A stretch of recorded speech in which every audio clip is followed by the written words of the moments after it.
ఇది కేవలం సమాచారంగా మాత్రమే భావించండి. వైద్య నిపుణులను సంప్రదించండి. ఈ మొత్తం డెలివరీ ప్రాసెస్‌లో ఒక స్త్రీకి ఇది పునర్జన్మ అని చెప్తారు. నిజంగానే ఇప్పుడు ఇంత అడ్వాన్స్ మెడికల్ టెక్నాలజీలో కూడా ఇవాల్టి రోజుల్లో కూడా అలాగే నమ్ముతారా doctor Rajitha garu? Definitely. Definitely it's a new life. Pregnancy అంతా మనకు 9 మంత్స్ చేంజెస్‌లో lot of changes occur in the body. So, దీంట్లో ఏంటంటే హై రిస్క్ ఫ్యాక్టర్స్ బీపీ రావడము, షుగర్ రావడం ఇవన్నీ కాంప్లికేషన్స్. సో, అంతా సాఫీగా జరిగి ఏం ప్రాబ్లమ్ లేకుండా నార్మల్ ప్రెగ్నెన్సీ, డెలివరీ, పీపీహెచ్ అయ్యి డెత్స్ అయిన వాళ్ళని కూడా మనం చూస్తా ఉంటాం. సో, అదంతా అన్‌ప్రెడిక్టబుల్. కొన్ని హై రిస్క్ ఫ్యాక్టర్స్ మనకు ముందే తెలిసి ఉంటే, మనం వాటిని ఫస్ట్ నుంచే అవేర్ అయ్యి, దానికి తగ్గ ట్రీట్మెంట్స్ చేసి, ఏం కాంప్లికేషన్స్ ఎళ్ళకుండా మనము చూసుకోగలిగే ఛాన్సెస్ ఉంటాయి. కొన్ని కొన్ని సందర్భాల్లో అంతా స్మూత్‌గా ఎళ్లి ప్రెగ్నెన్సీ టైమ్‌లో కూడా కాంప్లికేషన్స్ వచ్చే ఛాన్సెస్ ఉంటాయి. Definitely even in this era it's like new birth to mother అంతే. అవును.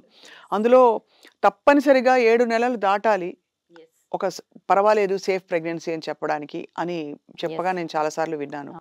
అంటే కొన్ని కొన్ని సందర్భాల్లో ఆమ్నియాటిక్ ఫ్లూయిడ్ ఆ సంచి మొత్తం అది లీక్ అవ్వడం, అమ్నియాటిక్ ఫ్లూయిడ్ బయటికెళ్ళడం లాంటి ప్లసెంటల్ అబ్రప్షన్ లాంటివి, ఇలాంటి కాంప్లికేషన్స్ చూస్తుంటాం. Umbilical card yes. బేబీ మెడ చుట్టూ ఉండడం, తర్వాత బేబీ పొజిషన్ కింద తల కింద ఎంగేజ్ కాకపోవడం, ఇలాంటి కాంప్లికేషన్స్‌కి హ్యాండిల్ చేయడం చాలా కష్టం.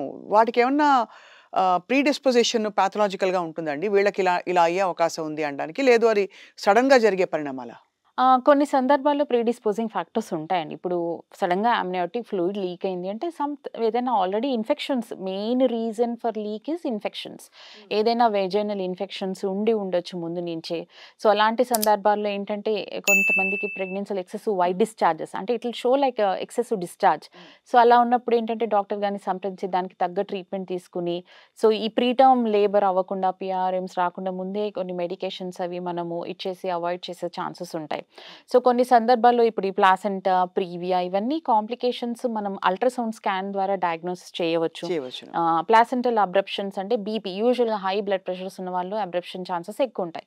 సో, అలాంటప్పుడు ఏంటంటే బీపీ ఎలాగో మనము రెగ్యులర్ యాంటీనేటల్ విజిట్స్‌లో ప్రతి ఒక్కరికి బీపీ చెకప్ చేస్తా ఉంటాం. సో, కొన్ని కొన్ని డెఫినిట్‌గా మనకు రెగ్యులర్ విజిట్స్‌లో ఉన్న వాళ్ళకు ఏమైనా ప్రాబ్లమ్స్‌లో వీళ్ళు ఎళ్తారనేది ముందు ఒక అవగాహన అయితే డెఫినిట్‌గా ఉంటుందండి.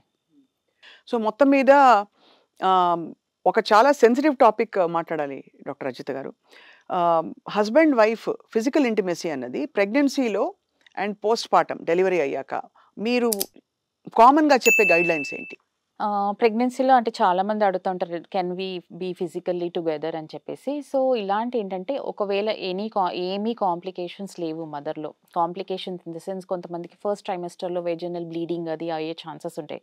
సో, అలాంటి వాళ్ళకేంటంటే అబార్షన్ రిస్క్‌లనేవి ఎక్కువుంటాయి. ఎటువంటి సిట్యుయేషన్స్‌లో గానీ అబార్షన్ రిస్క్ ఉంది అంటే అలాంటి సందర్భాల్లో డెఫినిట్‌గా మేము అవాయిడ్ చేయమనే చెప్తాము. ఎటువంటి ప్రాబ్లమ్స్ లేకుండా, ఏమి హై రిస్క్ ఫ్యాక్టర్స్ లేకుండా అంటే ఏదైనా risk factor which can lead to an abortion or delivery అలాంటి సందర్భాల్లో మాత్రం డెఫినిట్‌గా అవాయిడ్ చేయమనే చెప్తాం. Hmm. And after delivery postpartum 6 weeks is a recovery period for the mother. So, stitches నుంచి హీలింగ్ ఈవెన్ నార్మల్ డెలివరీ అయినా caesarean minimum 6 weeks it will take for her to heal. And discharges ఉంటాయి. వాళ్ళకి vaginal discharges అవి. So, bleeding చాలా ఉంటుంది చాలా bleeding మందికి. ఉంటుంది. డిశ్చార్జెస్ ఉంటుంది. So, definitely we tell them to avoid that period because any such act can lead to infections. Infections and patients they are not mothers are not comfortable అలా.